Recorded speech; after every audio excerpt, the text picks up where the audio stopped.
It's snowy, it's sleety, it's cold, it's miserable. It's winter in southern Ontario, or rather March. Soon to be spring. Pretty poor showing, but then again, you know what? You got to make the most of it. And I think I'll make the most of it because this is perfect conditions for sitting in the house and slugging back a wee whiskey on another No Idle Talk, Whisky Talk.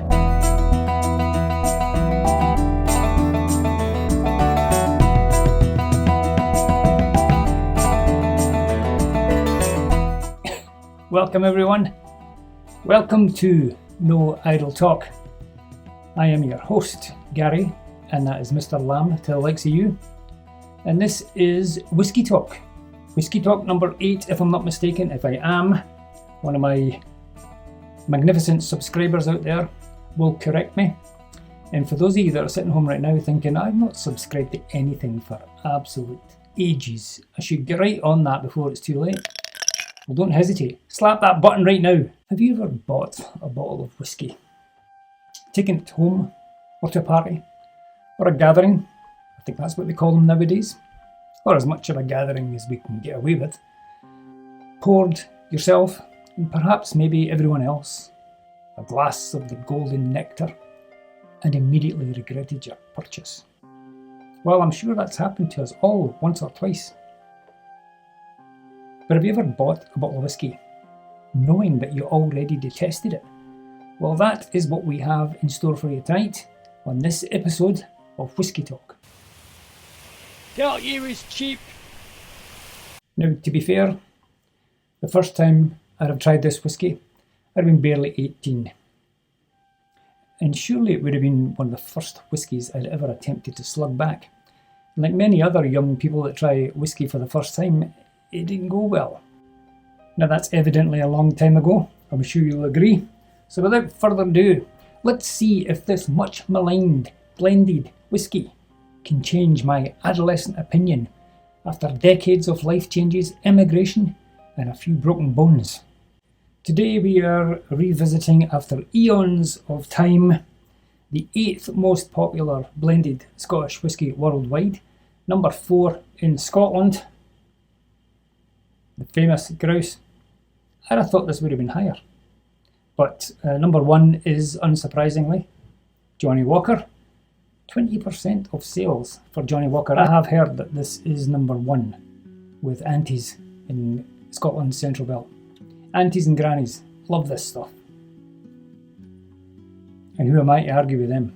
This is the bottle that I used to see in Scottish living rooms growing up. This one in Bells, I think, was the other one. I do have memories of this stored in various places in houses in West Lothian. Drinks cabinets, those trays with the wheels that you used to see wheeled around, coffee tables, you name it. This is where you saw this kind of stuff. Very, very popular back in the day. I don't know if it still is. I would assume that it is, if it's still kicking around at number 8 in the world, right? I'd sometimes see this in people's kitchens as well, in the scullery. On the bunker. It was always a bit concerning that, if you saw that beside the porridge, you know. I might have just been making that up. But it's my channel, so I can say whatever I like. This whiskey better be worth it. After all this. It's like the Antarctic out here. I think I even remember this stuff being used as currency. Pretty sure a neighbour came round one day and installed our gas cooker, or stove. And his fee was a bottle of famous Grouse. Just what you need. The guy that comes round works on your gas main lines and gets paid in whiskey.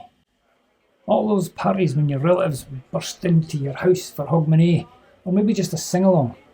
Your aunties, your uncles and your grannies eating all your sausage rolls and your sandwiches. Rectangular. None of your triangular nonsense back then.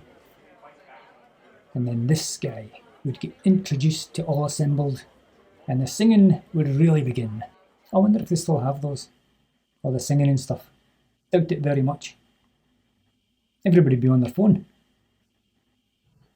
Starting to sound ancient. So, we're off. Will we give it a go? All this gibbering. Now we're going to get to the drinking part. We are going to try the famous Grouse for the first time since the Paleolithic period.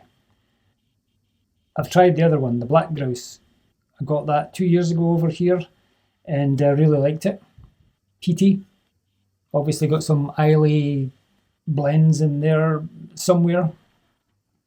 But I can't get it here anymore where I am in southern Ontario. But this is your standard midweek whisky. I'm calling it midweek whisky for the want of a better phrase, not in a derogatory term, because I like midweek whiskies. You should have midweek whiskies. You've got to have them now again, and I've been staring at this thing for about 6 weeks now. I bought this 6 weeks ago and I haven't opened it because I'm trying to share this first sip with you guys again. Share the experience, talk about the whiskey, initial reactions, all for you because I'm a nice guy and I'm well liked. I'm well liked by my friends, even although they don't tell me that.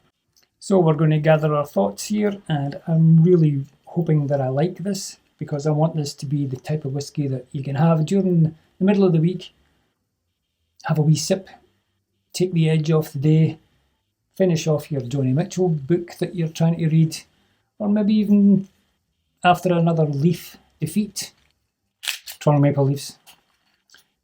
You can pour one of these and the world's all right again. Now, you're not going to do that with a $200 single malt, are you? But you might with the $30 that I spent on this guy here. And quite frankly, the Leafs are not worth $30. I remember the last time I drank this stuff.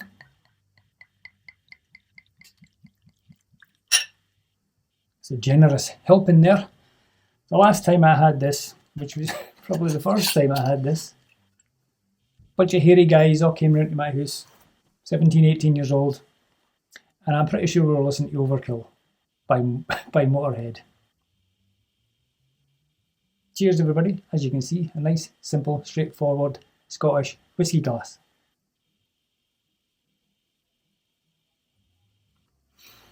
Not much going on there, I don't think, to my unrefined nose. It smells sweet, and sweet and a wee bit syrupy.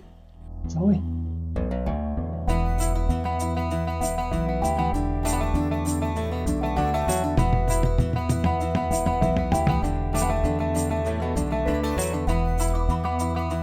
Oh no.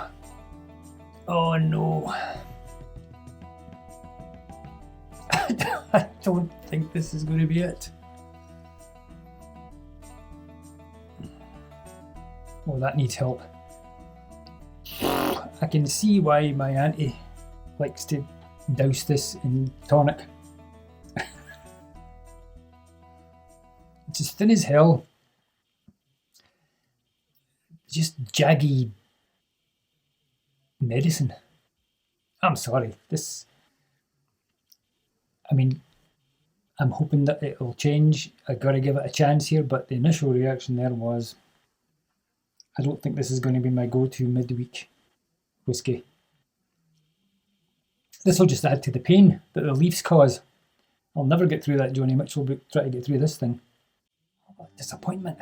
Grouse has now been grouped into that more than 2 blended single grain whiskies. Probably a lot more than 2, as I've found out that changes all the time.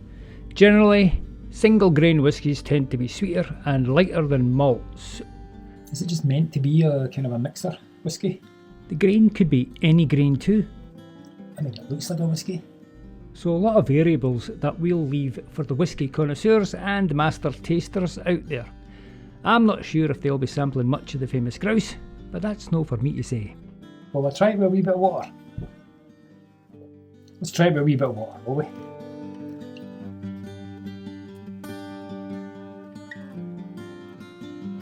Well, I can smell less of it, which is instantly making it better. Much better. Much better with a wee bit of water in it. And I would imagine might even be quite interesting with some tonic. Who knows? If you like that kind of thing. Matthew Glogan Son Limited, 2500 Great Western Road, Glasgow. Great Western Road. Hipsway. Tinder. Some things never leave you. Famous Grouse has never left me, it's come back.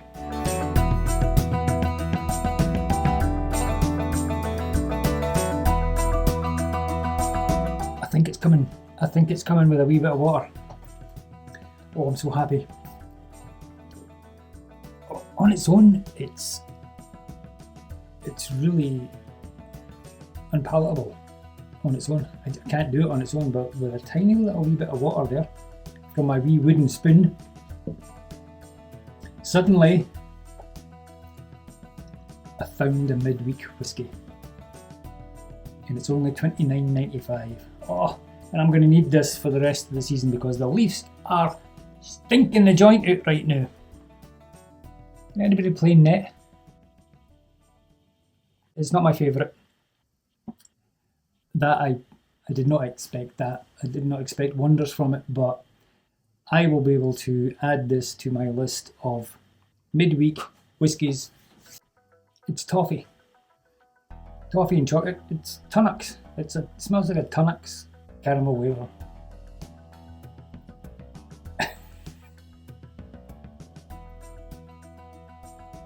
You know, it's fine.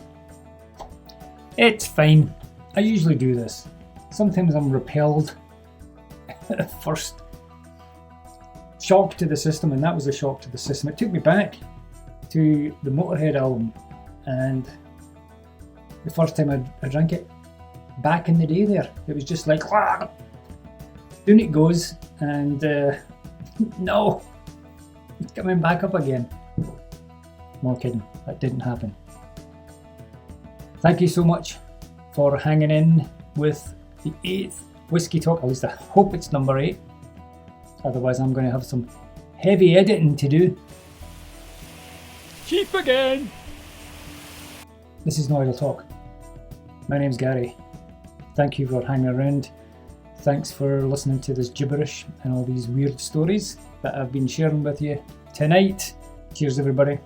I'll see you all again on the next video. Enjoy yourselves out there. Stay safe. I'll see you all again. Bye.